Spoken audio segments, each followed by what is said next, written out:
Este texto nos puede hacer surgir un montón de preguntas porque hay muchos conceptos, hay muchas ideas y es bastante complicado. Pero empecemos con el inicio. Habla del elogio de la dificultad o elogio a la dificultad. Entonces, de cierta manera, la propuesta y la premisa que va a explorar más adelante es que es bueno que las cosas sean difíciles. La pregunta sería, ¿por qué queremos que todo sea fácil? ¿Hacia dónde nos lleva esto? Entonces, efectivamente, en su primer párrafo nos dice: una vida sin riesgos, sin lucha, sin búsqueda de superación y sin muerte. Y por lo tanto también pues aburrida y no hay deseo y no hay cosas como chéveres o interesantes de vivir. Entonces una de las primeras cosas que Estanislao Zuleta nos dice es como, bueno, la vaina es, si queremos las cosas tan fáciles, imagínense un mundo fácil. Un mundo donde deseas algo y lo consigues automáticamente. ¿Tendrá el mismo valor al hecho de que sea difícil? La vaina es que todo esto se complica mientras va desarrollando el texto. ¿Por qué? Porque entonces comienza a pensar que esta dificultad, esto de querer todo tan fácil, nos lleva a doctrinas, a partidos políticos, nos lleva a ideas totalitarias, ideas donde no tenemos que pensar, donde todo es muy fácil. Nos dicen que el cielo es azul y punto, y tú lo comienzas a creer, lo comienzas a repetir y nunca te vas a preguntar nada al respecto. Si alguien dice que el cielo no es azul, lo vas a considerar el otro y te va a parecer que es erróneo, ni siquiera lo vas a considerar, porque es muy fácil creer en una idea total. Es mucho más difícil pensarte y cuestionarte sobre esa idea. Entonces, justamente él comienza a reflexionar sobre esto. En un momento dado nos dice como que encima deseamos mal, deseamos cosas fáciles en vez de querer cosas complejas que nos llenen. De igual manera, aquí pues yo creo que muchos al leer este texto diríamos como, bueno, pero es que no queremos tampoco que las cosas sean tan difíciles, que por tu clase social tengas que luchar mucho más que con otra persona, que por tu género tengas que pelear mucho más. No es chévere tener todo en tu contra y tener que luchar contra todo, mientras que hay otras personas que lo tengan más fácil. Sí, eso es totalmente válido, pero él no se enfoca en eso. Él se enfoca sobre todo es por qué deseamos que las cosas sean fáciles, de dónde viene esta idea. Hay un fragmento que a mí me encanta, que es donde habla sobre que Eva tiene el mérito original porque nos liberó del paraíso. Entonces yo al principio decía como que, bueno, pues antes todo el mundo se queja de este asunto con Eva, pero es interesante. ¿Qué hubiese pasado? Pues pensando en que la Biblia es una historia verdadera, ¿qué hubiese pasado si Eva no prueba la manzana? Pues nos quedamos en el paraíso, y en el paraíso ¿qué problema va a haber? En el paraíso, ¿qué se puede sentir? Sino felicidad y tranquilidad. Hay muchas cosas que consideramos negativas, pero que son interesantes de sentir, que vale la pena. No vamos a ver solamente películas felices, ¿no? De vez en cuando queremos ver una película triste, queremos escuchar una canción triste, queremos leer un libro triste. Entonces, a partir de estas ideas ya pues comienza a adentrarse en algo mucho más filosófico, algo mucho más que está como relacionado a las posiciones políticas y religiosas, que nos hablan pues de tener una sola verdad y una meta absoluta, porque eso es lo más fácil, en vez de irnos por lo más difícil. A partir de eso llegamos al tercer subtítulo, que se llama ausencia de respeto. Y él dice también como que, bueno, de la mano a tener una idea total, de la mano a creer una sola cosa porque es más fácil, pues es más fácil no tener respeto. Es más difícil tener respeto porque si respetas al otro, pues no vas a tener ideas totales. Si respetas al otro lo vas a escuchar y vas a tener curiosidad y es más complejo, ¿no? Y eso es lo que él dice, pues si el respeto conlleva complejidad, pues tenemos que querer cosas complejas. No queremos tener solamente lo fácil. Hay una frase que resume muy bien esta idea donde él dice: el hombre teme por encima de todo no a la muerte o al sufrimiento, sino la angustia que genera la necesidad de ponerse en cuestión, de combinar el entusiasmo y la crítica, el amor y el respeto. Entonces él propone como que el hombre a lo que de verdad le teme es a las preguntas, es a no saber qué hay detrás de las cosas, a tener que estar preguntándose constantemente. Y la verdad, pues yo estoy de acuerdo. Estar pensando toda hora cuál es su lugar en el mundo, qué significa los problemas que hay en la tierra, qué significan los problemas sociales, qué puedes hacer tú, qué no puedes hacer tú, pues eso pesa. Por tanto, también es algo complejo. Y del lado de Zuleta, pues es algo bueno. Es más difícil, pero es adecuado, eso es lo que deberíamos hacer. Es por eso que él explica pues que no se puede respetar el pensamiento del otro si no se pone a consideración. Y si tenemos ideas totalitarias, ideas que no dan espacio a las preguntas, pues no podemos respetar la opinión del otro, porque la vamos a cerrar desde el principio. Vamos a creer que nos está diciendo mentiras o que lo hace para ofendernos. Y ahí estaríamos cayendo en un error que es muy fácil. De la mano de esto, entonces él dice como, bueno, pero ¿cómo hacemos entonces para tener respeto a los demás y para luchar por una sociedad diferente? Por ejemplo, bajo toda esta premisa que él habla, luchar por una sociedad diferente es súper complejo porque implica respeto, porque implica no tener ideas absolutas, porque implica cuestionarse todo. Entonces él dice como, bueno, ¿cómo hacemos ahí? Y ahí él dice que hay dos conceptos importantes, el esencialismo y el circunstancialismo. ¿Qué pasa con esto? Que él dice como que esto es súper sencillo de utilizar, es fácil, y pues en este texto no estamos de acuerdo con lo fácil, ¿no? Es fácil porque juzgas a los demás de manera esencial y a ti te juzgas de manera circunstancial.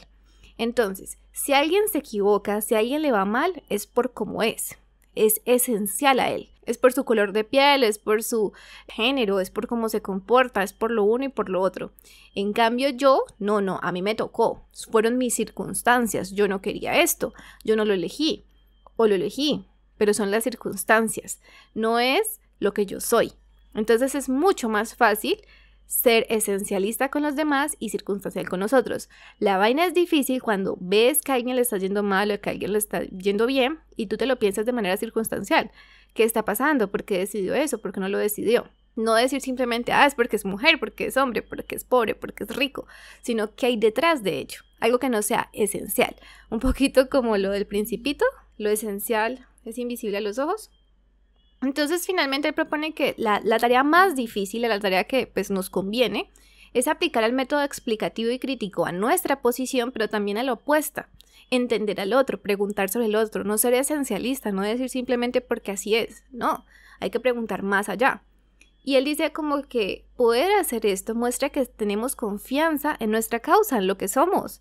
No tenemos que mentirnos, ni a nosotros mismos, ni a ellos.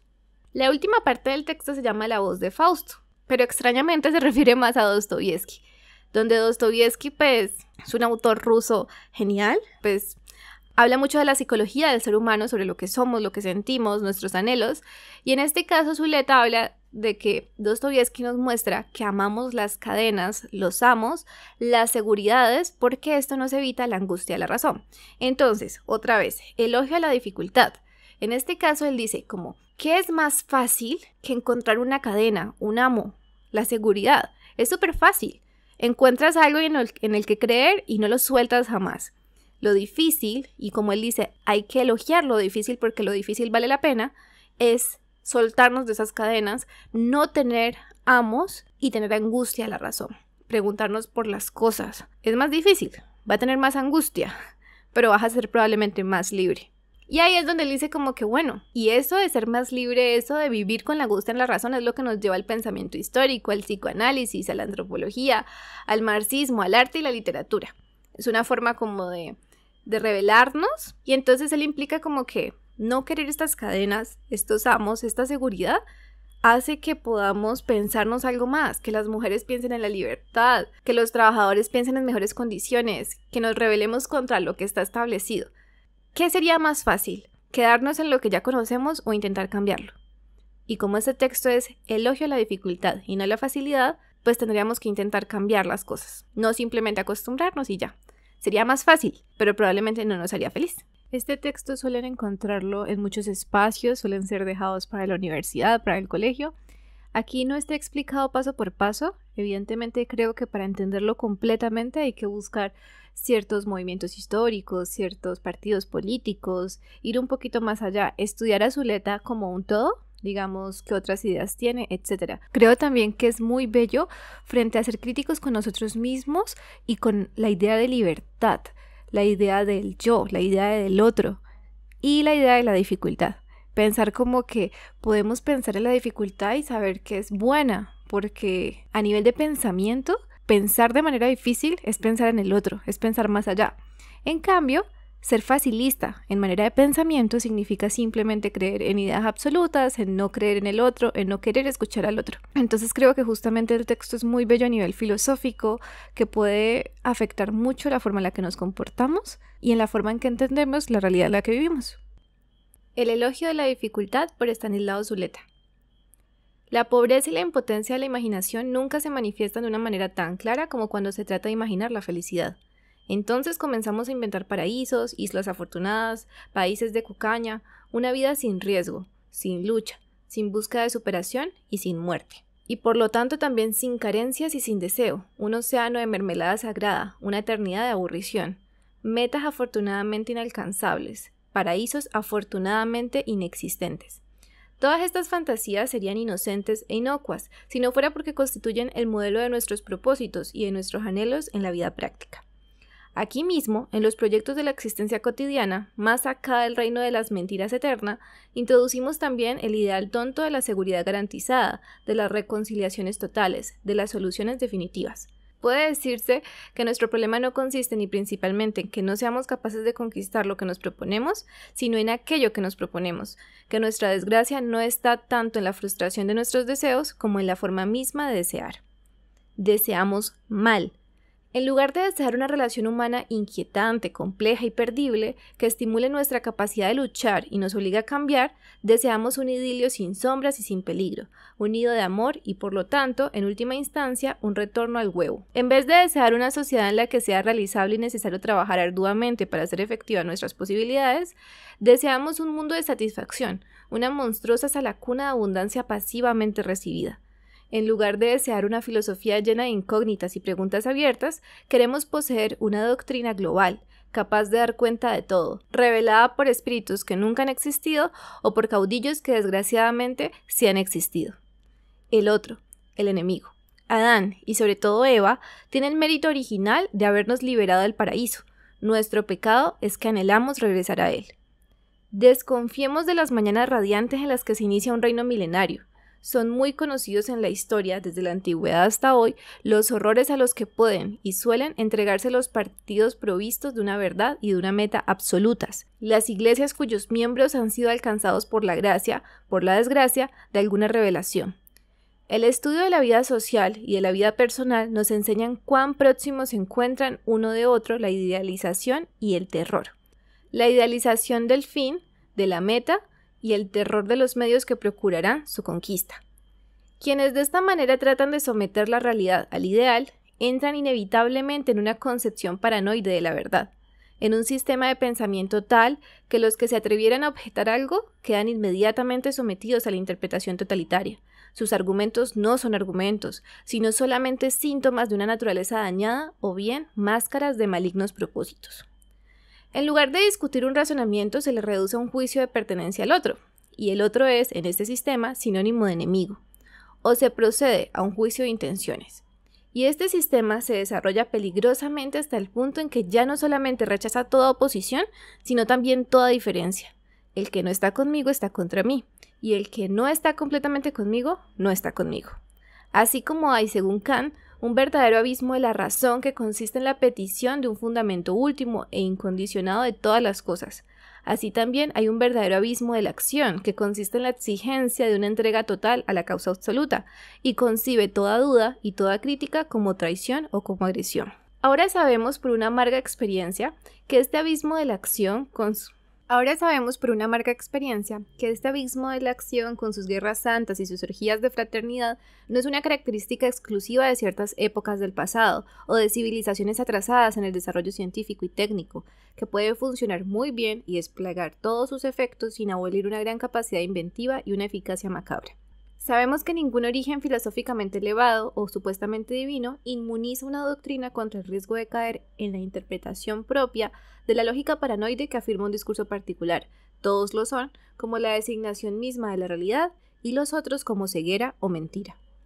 El atractivo terrible que poseen las formaciones colectivas que se embriagan con la promesa de una comunidad humana no problemática, basada en una palabra infalible, consiste en que suprimen la indecisión y la duda, la necesidad de pensar por sí mismo, otorgan a sus miembros una identidad exaltada por participación, separan un interior bueno, el grupo, y un exterior amenazador.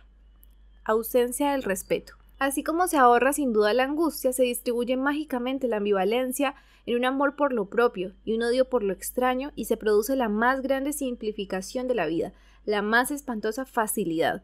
Y cuando digo facilidad, no ignoro ni olvido que precisamente este tipo de formaciones colectivas se caracterizan por una inaudita capacidad de entrega y sacrificios, que sus miembros aceptan y desean el heroísmo cuando no aspiran a la palma del martirio. Facilidad, sin embargo, porque lo que el hombre teme por encima de todo no es la muerte y el sufrimiento, en lo que tantas veces se refugia, sino la angustia que genera la necesidad de ponerse en cuestión, de combinar el entusiasmo y la crítica, el amor y el respeto. Un síntoma inequívoco de la dominación de las ideologías proféticas y de los grupos que las generan o que someten a su lógica doctrinas que les fueron extrañas en su origen es el descrédito en que cae el concepto de respeto. No se quiere saber nada del respeto, ni de la reciprocidad, ni de la vigencia de normas universales. Estos valores aparecen más bien como males menores propios de un resignado escepticismo, como signos de que ha abdicado a las más caras esperanzas. Porque el respeto y las normas solo adquieren vigencia allí donde el amor, el entusiasmo, la entrega total a la gran misión ya no pueden aspirar a determinar las relaciones humanas.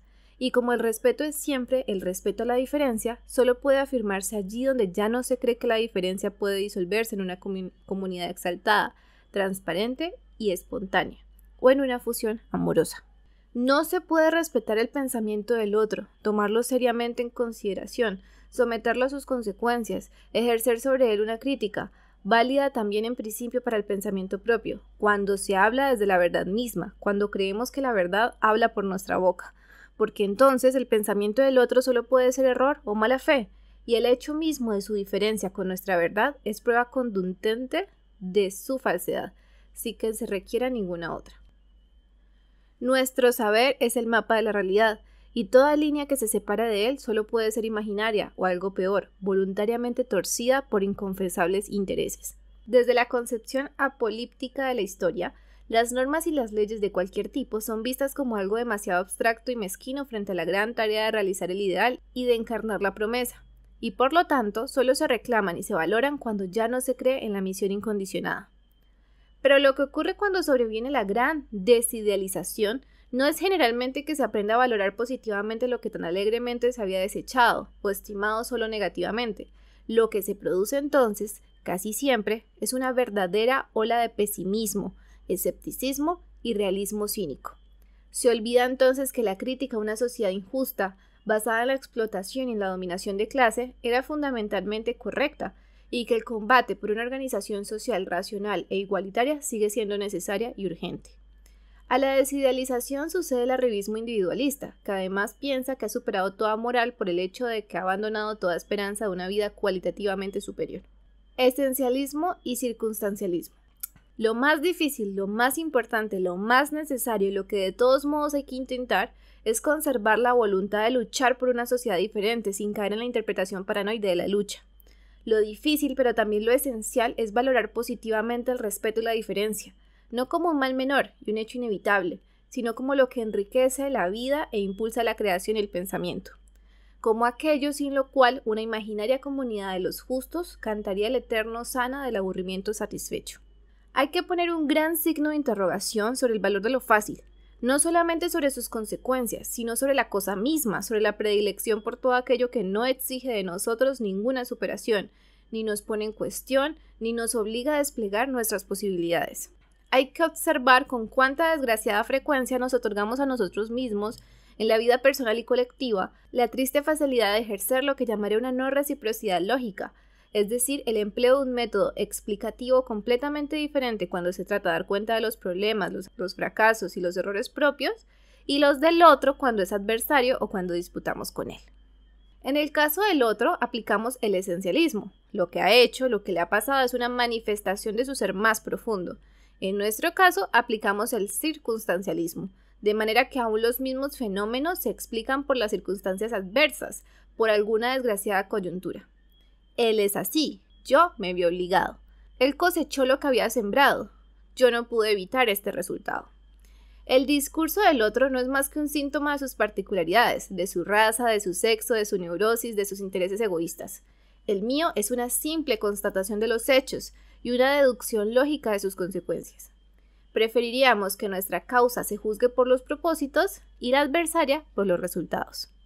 Y cuando de este modo nos empeñamos en ejercer esa no reciprocidad lógica, que es siempre una doble falsificación, no solo irrespetamos al otro, sino también a nosotros mismos, puesto que nos negamos a pensar efectivamente el proceso que estamos viviendo. La difícil tarea de aplicar un mismo método explicativo y crítico a nuestra posición y a la opuesta no significa desde luego que consideremos equivalentes las doctrinas, las metas y los intereses de las personas, los partidos, las clases y las naciones en conflicto. Significa, por el contrario, que tenemos suficiente confianza con la superioridad de la causa que defendemos como para estar seguros de que no necesita ni le conviene esa doble falsificación con la cual, en verdad, podría defenderse cualquier cosa. La voz de Fausto. En el carnaval de miseria y derroche propio del capitalismo tardío se oyen, a la vez lejanas y urgentes, las voces de Goethe y Marx, que no nos convocaron a un trabajo creador, difícil, capaz de situar al individuo concreto a la altura de las conquistas de la humanidad. Dostoievski nos enseñó a mirar hasta dónde van las tentaciones de tener una fácil relación interhumana. Van no solo en el sentido de buscar el poder, ya que si no se puede lograr una amistad respetuosa en una empresa común, se produce lo que Baró llamó intereses compensatorios, la búsqueda de amos, el deseo de ser vasallos, el anhelo de encontrar a alguien que nos libere de una vez por todas del cuidado de que nuestra vida tenga un sentido. Dostoievski entendió, hace más de un siglo, que la dificultad de nuestra liberación procede de nuestro amor a las cadenas.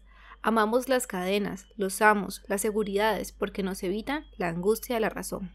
Pero en medio del pesimismo de nuestra época se sigue desarrollando el pensamiento histórico, el psicoanálisis, la antropología, el marxismo, el arte y la literatura. En medio del pesimismo de nuestra época surge la lucha de los proletarios que ya saben que un trabajo insensato no se paga con nada, ni con automóviles ni con televisores. Surge la rebelión magnífica de las mujeres que no aceptan una situación de inferioridad a cambio de halagos y protecciones. Surge la insurrección desesperada de los jóvenes que no pueden aceptar el destino que se les ha fabricado. Este enfoque nuevo nos permite decir como Fausto: también esta noche, tierra, permaneciste firme, y ahora renaces de nuevo a mi alrededor, y alientas otra vez en mí la aspiración de luchar sin descanso por una altísima existencia. Este es un texto del 2000 y lo leí en un PDF de la Universidad Tecnológica de Pereira.